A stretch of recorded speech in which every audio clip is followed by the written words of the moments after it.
All right, let's do a wellness check.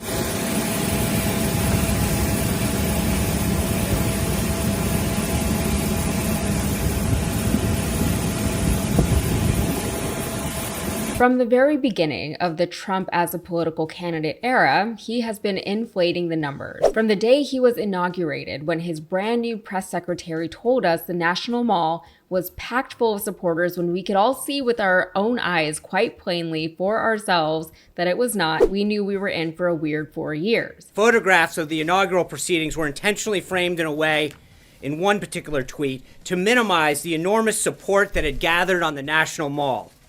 This was the first time in our nation's history that floor coverings have been used to protect the grass in the mall.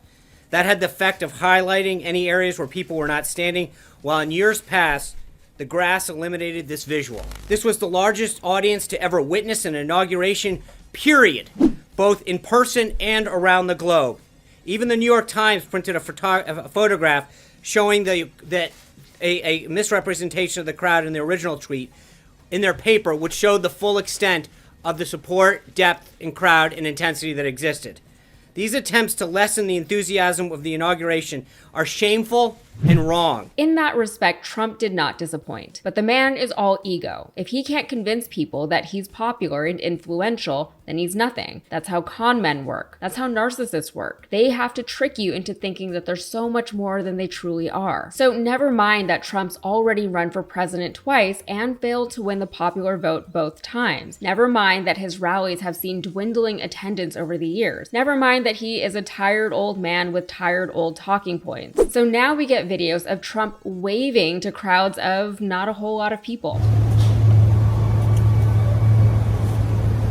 In Philadelphia, both candidates, Trump and Harris, held rallies in the same arena. The difference in crowd size was noticeable from one rally to the other, and since it was the exact same venue, it's hard to dispute appearances. The venue, located on the Temple University campus, sits 10,000 people in its main area. Following Trump's rally, a local reporter confirmed that not only were there visible seats in Trump's crowd, but the Trump campaign needed some of it curtained off and left the whole upper bowl empty. Conversely, the Harris/Walz rally was compared to a Taylor Swift concert. Not only was every seat in the arena filled, including the upper section, but there were people outside of the arena who could not get in. Hours prior to the rally, thousands of supporters were lined up and waiting to get in. Meanwhile, J.D. Vance was holding an event nearby, and reportedly only about 200 people showed up. But how is J.D. doing right now? He seems to be struggling. Look, I'm planning a wedding right now. I've been to a million weddings in my day. One thing that makes a huge difference to the success of any event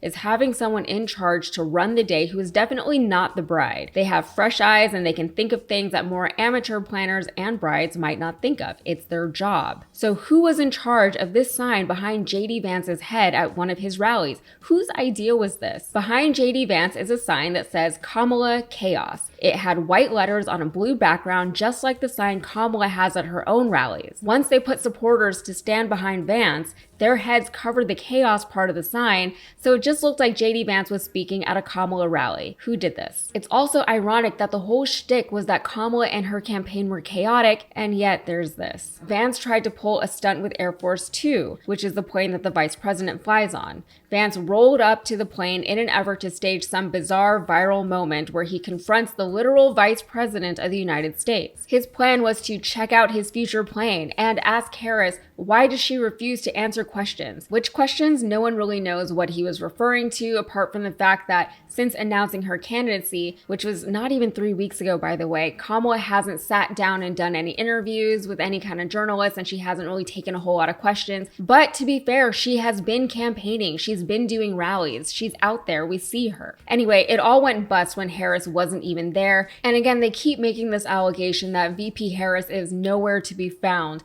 We know exactly where she is. She is everywhere right now. It's a weird comment to make. But we have to be fair. Harris recently had an incident at a rally where she had to shut down some pro-Palestine protesters. The shutdown was succinct, or another way to say that is the shutdown was dismissive. So not great. At all. I get that she was speaking and it's not nice to be interrupted, but this is a major issue that her campaign will absolutely need to address in a more meaningful way than it has done so far. It's not going to go away. The sooner she can address it, the better, assuming she addresses it in the way that most of us are hoping she will. Many of the Harris-Walz holdouts are holding out because of this one particular issue, and there is no way the campaign does not know that. She cannot avoid this one. All right, that's it for me. If you got anything out of this, please like the video and subscribe for more. Thanks.